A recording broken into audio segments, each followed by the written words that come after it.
Hi, today we're with Jeffrey Stewart. Thank you for being here today. My pleasure. Please tell us about yourself and about your fund. So I'm a serial entrepreneur turned venture capitalist.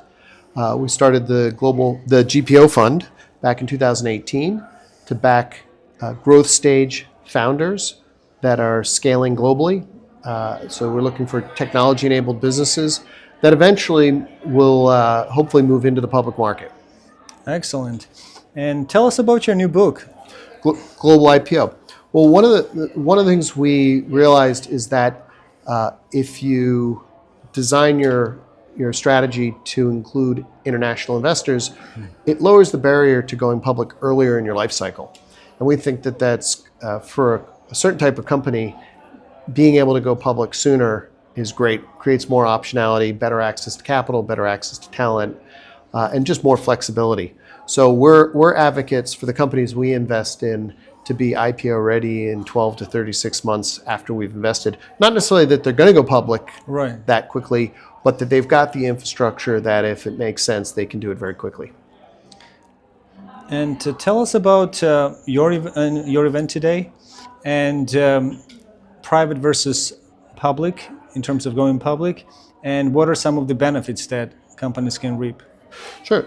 So today we're being hosted by the London Stock Exchange group here in New York.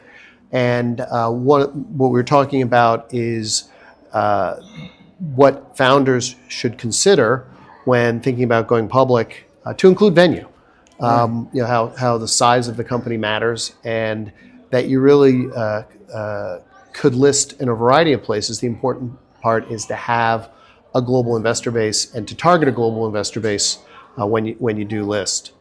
And one of the things we talked about the benefits to the companies, particularly around attracting talent and raising your profile and just having more flexibility. We also, as a panel that included both public and public market investors and earlier stage venture investors, talked about the desire for more liquidity in the system, especially amongst the LP community and international investors to get access to these high growth companies. And what stock exchanges do you work with most often? So, my background is in British common law, and so we like the U.S., but we like a lot of the top exchanges that are that use British common law. That said, we think that what's most important is what's right for that particular company. Where are they expanding? What institutional investors are they trying to attract and build relationships with? And what's the right exchange for them, not what's the one that happens to be closest to their headquarters. Right. And what are some of the qualities that you look for in a founder before investing in them? Well, we're looking for founders that want to change the world.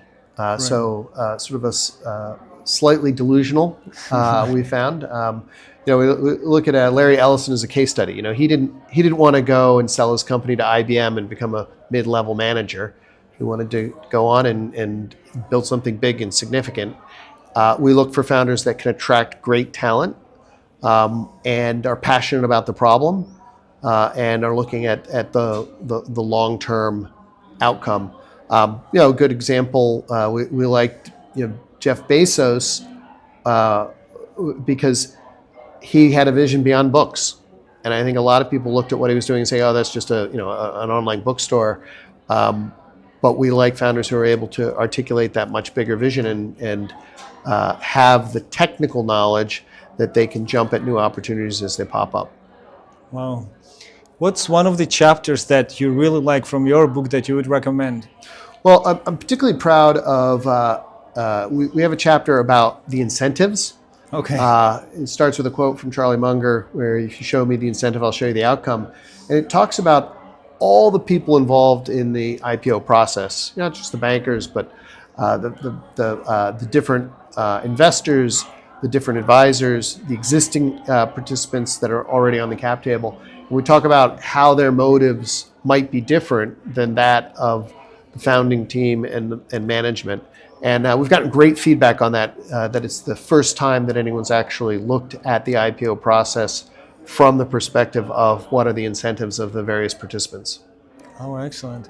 Could you tell us one of the fun facts or like success stories that you've had with companies over the years?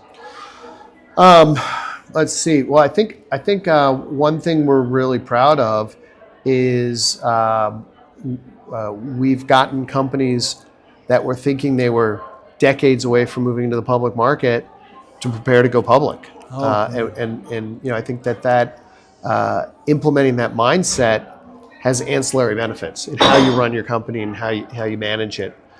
So we're pretty proud of that.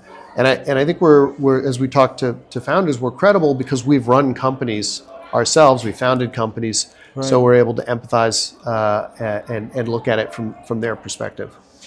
Great. And one of the final questions, could you share a little bit about yourself, maybe your hobbies, where are you from originally? Well, I'm from New Jersey. Okay. I've started businesses that have operated in over 20 countries. Okay. So probably more international than a lot of U.S. serial entrepreneurs. Right. I like flying as a hobby. I like snowboarding. But lately, nice. All my free time has been playing with AI. It's really incredible. Okay. What's possible. And I think as a technology investor, you have to kind of be rolling up your sleeves and playing with it to understand where it's going and what's possible. Wow, that's exciting.